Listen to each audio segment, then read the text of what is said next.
শান্তিপুরের মৃৎশিল্পীর হাতে তৈরি হচ্ছে অতি ক্ষুদ্র দুর্গা প্রতিমা। পুজোর আগে চূড়ান্ত ব্যস্ত মৃৎশিল্পী। সামনেই বাঙালির শ্রেষ্ঠ উৎসব দুর্গোৎসব। এখন থেকেই প্রহর গোনা শুরু করেছে বাঙালি। দেবী দুর্গার পুজোর জন্য চলছে মণ্ডপ এবং প্যান্ডেলের শেষ মুহূর্তের কাজ। তবে এখন নাওয়া খাওয়ার সময় নেই পটুয়া পাড়ার শিল্পীদের। তারাও এখন ব্যস্ত ঠাকুর তৈরিতে। নদিয়ার শান্তিপুর মৃৎশিল্পের জন্য বিখ্যাত, তাই নদিয়ার শান্তিপুরের তৈরি ছোট দুর্গা এখন পাড়ি দিচ্ছে কলকাতা সহ বিভিন্ন জায়গার কুমোরটুলির উদ্দেশ্যে। শান্তিপুরের ছোট দুর্গা প্রতিমার উচ্চতাও দেখার মতো। 1 ফুট থেকে শুরু হচ্ছে প্রতিমার উচ্চতা। সর্বাধিক 4 ফুট পর্যন্ত তৈরি হয়েছে এই ছোট দুর্গা। এখন কাগজের পেটিতে বিচালি দিয়ে বিশেষভাবে প্যাকেট করে পাঠানো হচ্ছে এই ছোট ছোট দুর্গা প্রতিমা। সঙ্গে যাচ্ছেন তার 4 সন্তান লক্ষ্মী, সরস্বতী, কার্তিক, গণেশও।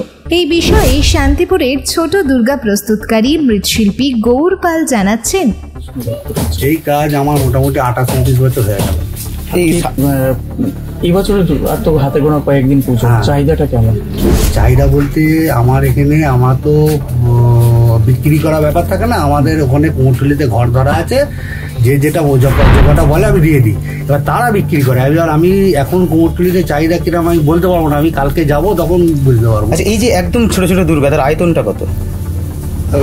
হাইট আমার আমার কাছে সব থেকে হাইট বড় হলো 4 ফুট।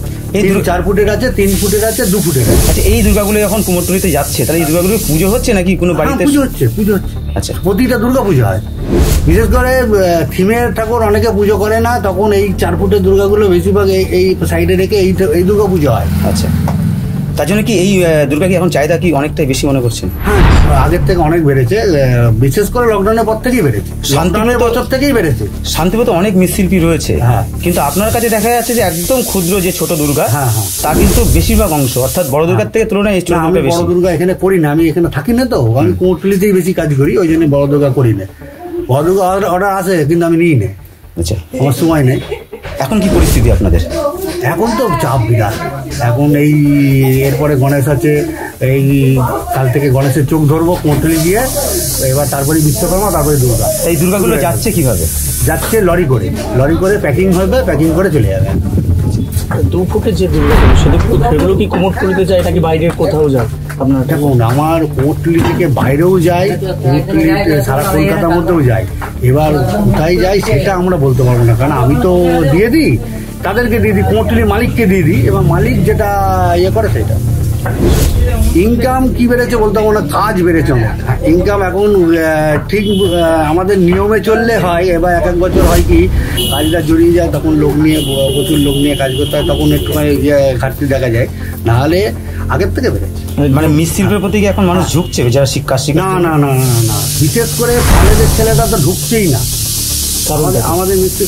কারণ বলতে পারবো না, এখন বেশিরভাগটা তারা অন্য লাইনে ধারার চেষ্টা করছে। বেশিরভাগ মৃৎশিল্প যেসব এখন লোক উঠছে, বেশিরভাগটাই অন্য জাতের বলে আমাদের যে কুমোরের না হয়ে অন্য জাতের বেশি হচ্ছে। কলেজের ছেলেরা বেশিরভাগটাই অন্য হয়, কেউ চাকরি করছে, কেউ করছে, এইসব লাইনে চলে যাচ্ছে। বংশ পরপর যে কাজটা হচ্ছিল না, সেই কাজটা অনেকটাই আস্তে আস্তে জায়গা কারোর ছেলে নেই, কারণ এবার এইখানেই দেখুন স্বপন পালের কারখানাটা পুরো বন্ধ হয়ে গেছে। এরকম করে না অনেক কারখানা বন্ধ হয়ে গেছে। তাহলে আপনারা কি এখন এই শিল্পের উপর কিন্তু নির্ভর? হ্যাঁ, আমরা পুরোটাই শিল্পের উপর। আমি অন্য কোনো কাজ করি না, আমার পুরো সমস্ত তো সারা বছর এই কাজ। আগে কাজ ছিল না, সত্যি কথা বলতে আজ থেকে 10 বছর আগেও কাজ ছিল না, কিন্তু এখন ঠাকুর আশীর্বাদে কাজ এসছে। কাজ করতে পারলে আমাদের অভাব হবে। আপনার নাম? আমার নাম গৌর পাল। ঠিকানা শান্তিপুর, চৌগাছাপাড়া। নদিয়া থেকে কোহেলি দাসের রিপোর্ট, বিশ্ব টাইমস। ফিরবে হুঁশ, জাগবে মানুষ।